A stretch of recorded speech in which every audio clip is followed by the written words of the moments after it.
Hey guys, welcome to my first official book vlog. My name is Joe, for those of you who don't know. Welcome to my bookshelves. Welcome to my handy dandy seasonal pillows, my stuffed animals, which are over there. This is going to be my first official introduction to my book journey. I will put an additional video about, maybe I'll put it in this video. I want to cover at least a couple of introductory things. I am a lifelong reader, but I will go more into that later in the video. Basically, my journey with this is to share how I came to reading, what I am currently reading, what I have read, and where I am at as a reader and this moment in time in my life. So right now, I want to focus on my November wrap-up. I read or tried to read 11 books in the month of November. 6 of them were physical, 5 of them were audio,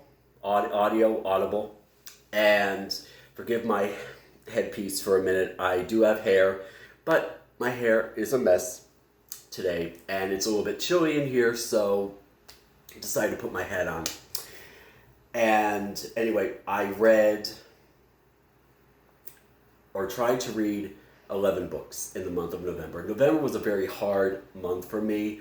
I really found it hard to find focus in many of the books that I thought I could find joy in. And I will go into that as I go through the books. Excuse me. So, without further ado, let's jump right into it, and I will explain more as we go forward.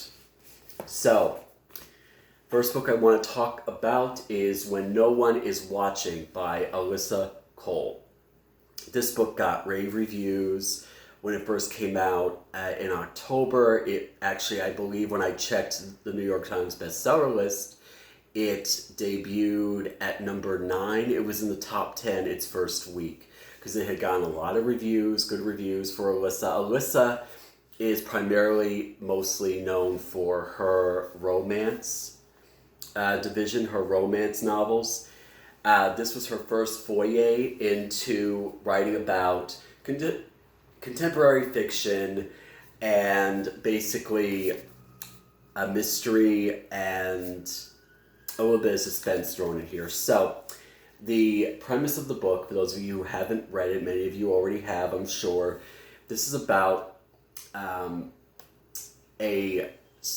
young woman who grew up in a Brooklyn neighborhood, and she's really a neighborhood advocate. She's really a community activist and really trying to bring a good reputation and a good response to her neighborhood.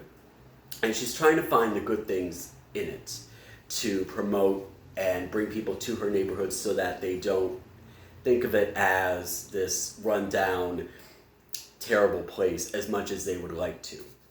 I could relate to that character very much. That's a lot of the work that I've been doing the last couple of years. And she comes across another character who is similar-minded to herself. Characters' names are Sydney and Theo. Sydney and Theo. And they team up to save the neighborhood. And as they dig deeper, they find out the neighborhood's not quite what they thought it was either. Not everyone seems to be who they appear to be. And so the book was supposed to basically follow that premise. I was disappointed in this book, and I have to give some credit to the fact that this was Alyssa's first foray into this kind of genre. She's known for romance, contemporary romance. Good for her for stretching her wings. I hope she continues to write. I hope she continues to, continue to write in this kind of setting, which is mystery suspense, because I think she has potential, a lot of potential for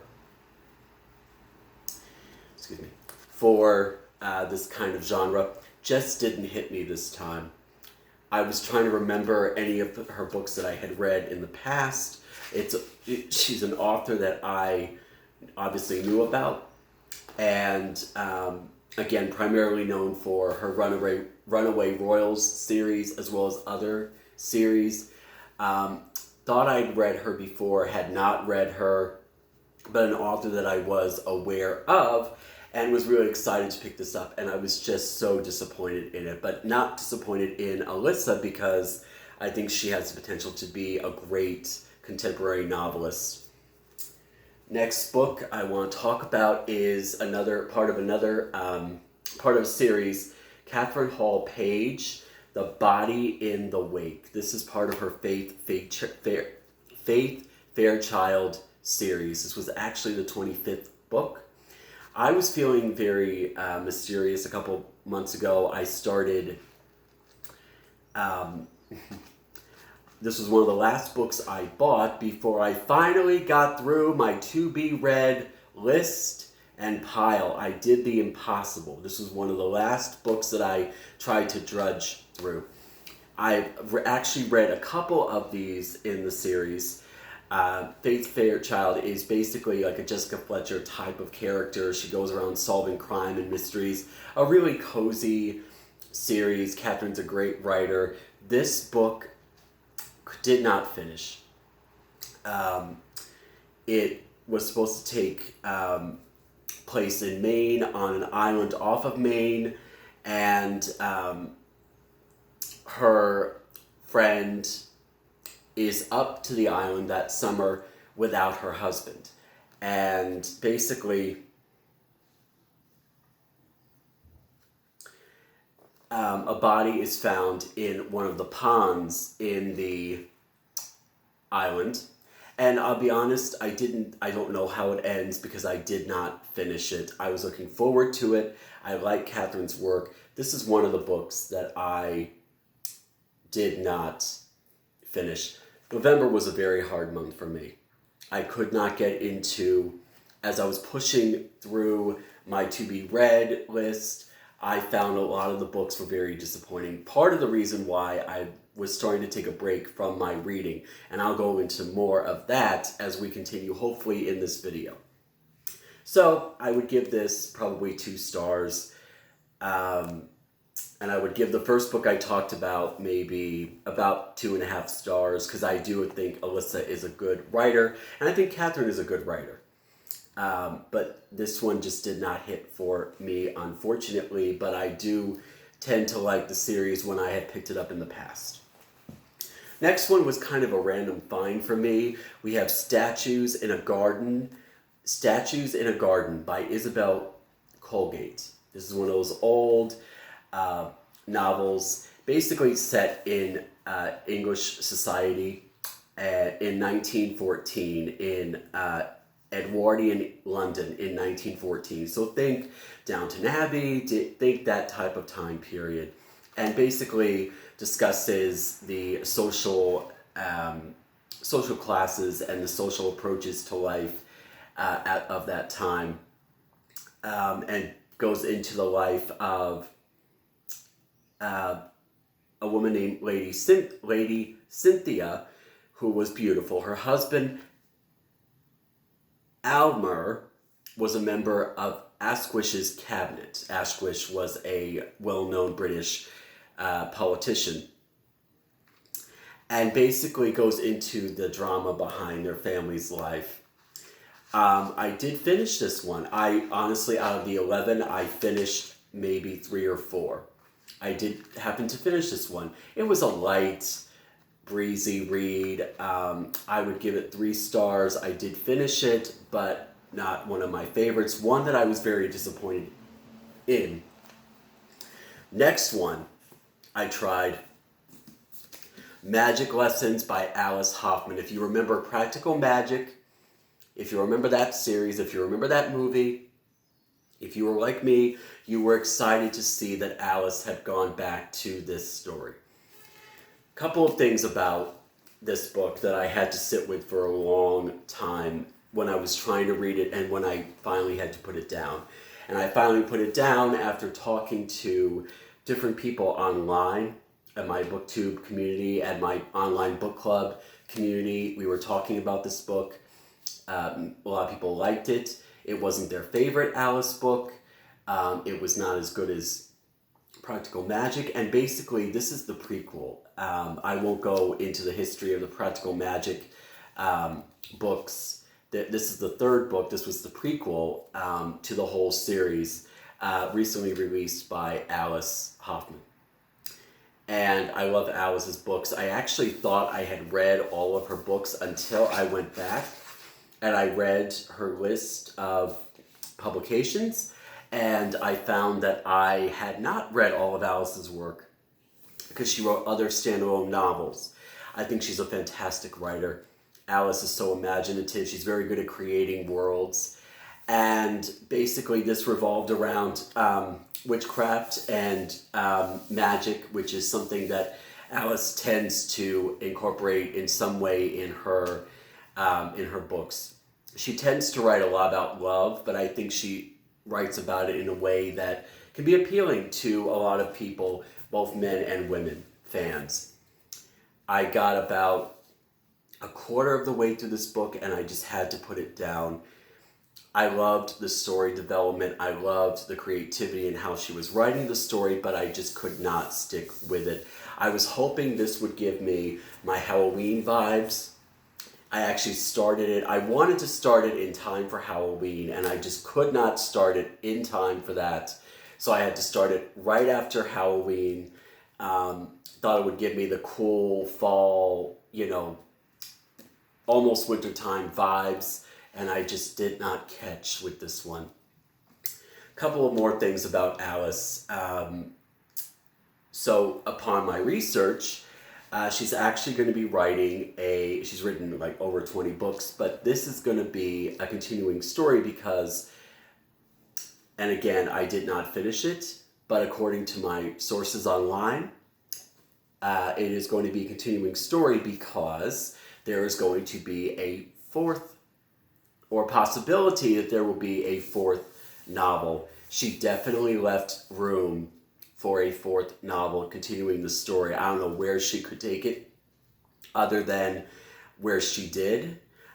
Basically, it revolved around, and again, I look up the whole Practical Magic series for yourself, but basically this family of witches throughout the centuries, and this was the prequel to the whole thing. Couple of questions I had for Alice. Why did you wait so long to go back to this story? Because she's written other books since. And what compelled you? Did these characters come back to you in a certain way and they said, we're here, we're back? How did they appear to you or reappear to you? And will she write a fourth book? That's what I'm hearing online, because she definitely left it open, apparently, for a continuing story. A for effort for Alice Hoffman, not my favorite, which was disappointing. This was one of my book of the month box picks. I was really looking forward to it, and just could not do it, guys. Just could not do it. Another series that I feel like I'm outgrowing, but yet it was still a comfort. The In-Depth series by J.D. Robb. I have been following this series for years. It's the synonym for Nora Roberts, famous novelist.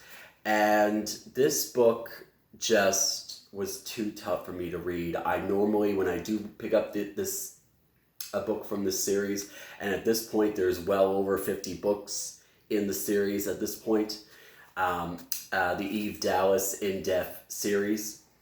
Eve Dallas, to give you a brief overview, is a futuristic detective in the year 100 years from now in New York at that time. So if you follow the series, you know that a lot of the same characters keep popping up, a lot of her co-workers, her partner Peabody, and if you know the series, you know that Peabody has had quite the evolution and the revolution as a character in development. This particular book focused on sort of a cut from the headlines tale based around what would be considered the Me Too movement. It's called Vendetta in Death, and basically a woman named Lady Justice goes around basically castrating all these men who have cheated on their wives, and she has a calling card to let you know that it's Lady Justice. And it just was very dark for this series. I felt like there was a little bit of agenda going on with this book. This was her 49th, I think, because Golden in Death was the 50th book. And that's been out for a while, almost a year, I think, because I gave that book as a Christmas present last year. And I love my J.D. Robin. I love my Eve Dallas. She's kick-ass. Not one of my favorites. I told you, I only finished 4 out of the 11. So, going through the bad ones first before I get to the good ones. Okay. Another one, November was just such a hard month for me. Some things just hit too close to home in terms of the topics, how the topics were presented, not what was written, but more like how it was written. A book that I finally got a chance to attempt, and I don't know, I'm probably going to go back to it someday in the future. I hope I do. The Plot Against America by the late great Philip Roth. I read The Human Stain years ago. I liked The Human Stain, and I was really looking forward to The Plot Against America. Basically, a dystopian type of novel where he looks at the possibility of what it would have been like, Philip Roth, as a novelist, taking you back into the depths of history 100 years ago now, and a classic book about what it would have looked like had Lindbergh won the election and not Teddy Roosevelt. We know that Teddy Roosevelt was a Democrat. No, he wasn't a Democrat. He was a Republican, but he was very much a progressive leader. We know about Teddy Roosevelt, and forgive me if I'm screwing up my memory of my history, but basically, looking at what would have happened had Charles Lindbergh, pilot, entrepreneur, had won the presidency instead of Teddy Roosevelt. And looking at Nazism, looking at the war at that time, looking at anti-Semitic themes in this book, racism in this book. Philip Roth wrote this, oh God, so long ago, and again, forgive me for messing up a little bit of my history. This was published, oh gosh, it gives me the, it doesn't give me the exact,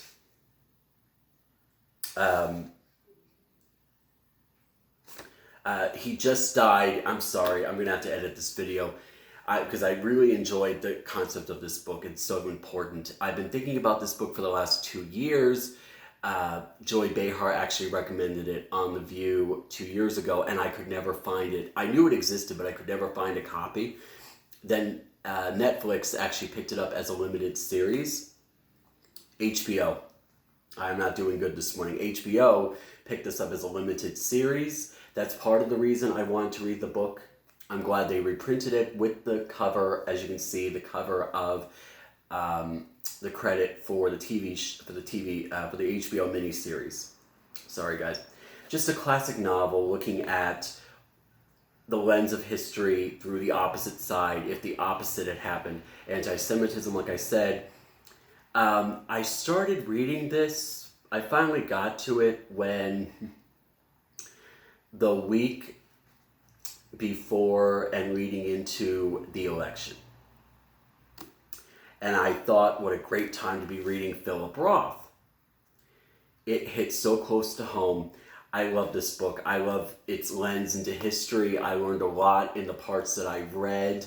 It's one of those books that I love that shows you a New York that we don't even think about anymore because it takes place in New York, looking at the lens of history through the eyes of an immigrant family, a Jewish family who are now experiencing anti-Semitic prejudices in the book because Lindbergh has won in the fiction, the election.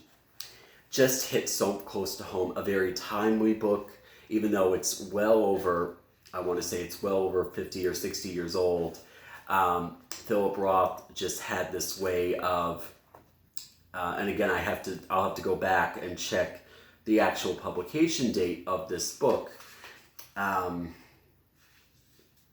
because it's just so incredible the way he was able to take history and look at it from a completely different lens. Philip Roth, Plot of America, hit too close to home, guys. I had to put it down. I thought it was the perfect time. It isn't. It really hit home. There's a couple of LGBTQ negative thoughts in here, not too many, but again, we're talking about looking at history through the eyes of anti-Semitism and racism. So therefore, that would fall into play with that as well. We'll see the miniseries, hope to see it, would like to see it, and hopefully I can go back to this someday. So those were the books that I physically had at my disposal, the physical copies that I had of the books. The rest of my books I listened to on Audible. And the next one I tried to read was The Fountainhead by Ayn Rand. I recently discovered interviews with her back in the day on YouTube. I was going through my Ayn Rand phase a little bit in the last couple of weeks. Basically, a book that I decided, you know what, I'm just going to try to tackle this story, The Fountainhead. Objectivism, which is something that Ayn was very much a believer in, and again, I don't need to explain to anyone where Ayn Rand stood on social issues. She gave a lot of interviews. You can go back and look her up for a refresher. And I tried to listen to it in audio. And I was listening to part 1 on Audible, and I just could not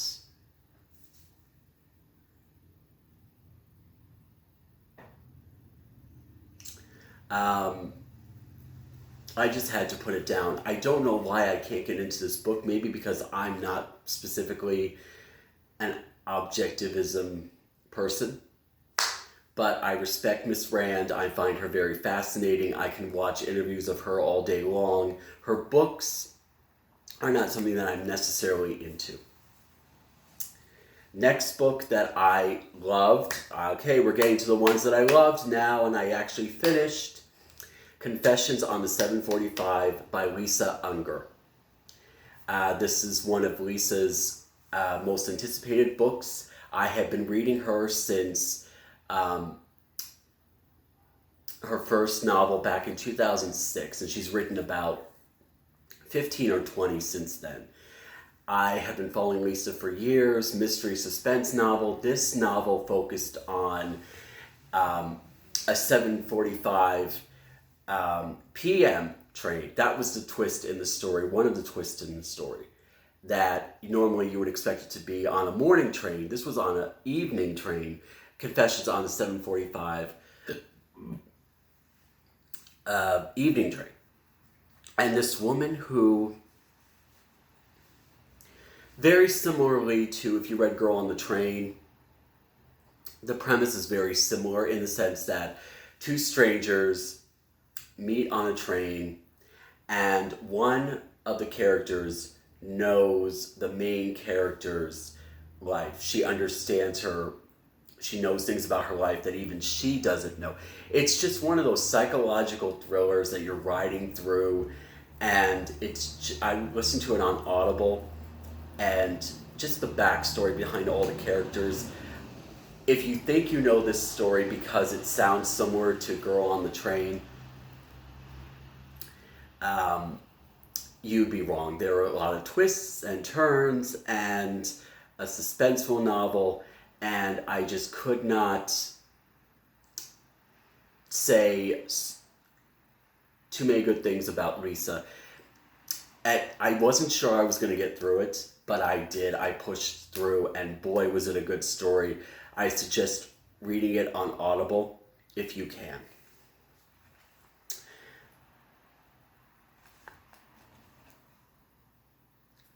Next book by an author that I love, have read almost all of his books since I was a teenager, Devoted by Dean Koontz. This was a book that I was looking forward to. Not one of Dean's best. And I say that as a fan. That's all I'm going to say about it. It was so... And I love Dean. I just could not get into that book. That's all I'm going to say about it. Okay. A book that I was really looking forward to, was excited about. I wanted to get the Audible copy, which I did get, and I wanted to buy a physical copy so that I could read it while I was listening to it. That did not happen. I ended up just listening to it. The Meaning of Mariah Carey. Now, Mariah reads her own memoir, and I had read a couple of the reviews about it, about stuff that she says about Derek Jeter when they were dating, which is now making him feel uncomfortable, and his buddies are giving him, the business about all of that stuff, even though it was 20 years ago. Let her be honest about her past and how she felt then. It was 20 years ago. He's married. Just let that go. But anyway, Miss Mimi, I love you, but I had to put this one down. Because,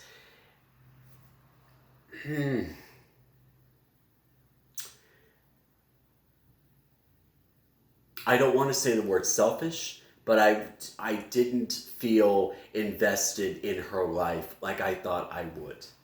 Some people have criticized we don't really need this book because we know about the life from the lyrics, from interviews that she's given in the past. I applaud her for finally feeling the courage to write her story. I think she felt like, let me just do it. Miss Mimi, I love you, but I was not crazy about your book. I'm sorry. Just wasn't crazy about it. That's all I'm going to say about Miss Mimi. Next book I loved.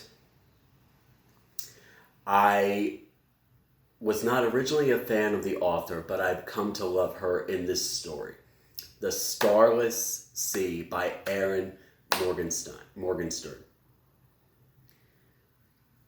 I was not a fan of The Night Circus. It was not one of my favorite books of the last decade. I felt like it was one of the more overly hyped books of the decade that wasn't really that good.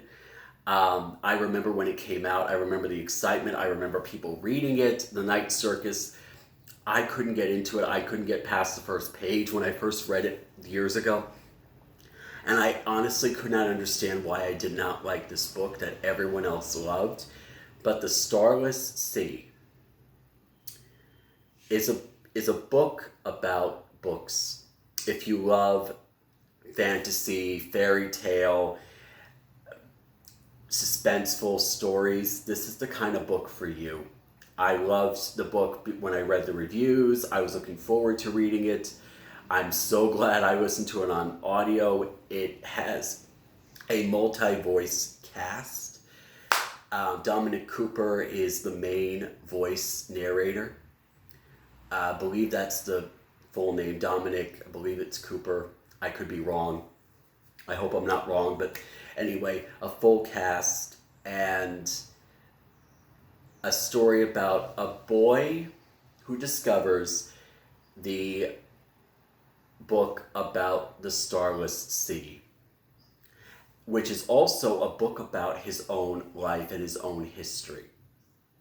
A book about him. He discovers it in this magical part of his library and at school, and it just takes you on this beautiful journey about fairy tales and fantasy and a book about books and the love of reading and the importance of reading. Just a beautifully written, passionate book. It's one of my favorites of the year. It's possibly one of my favorites of all time. Just loved it.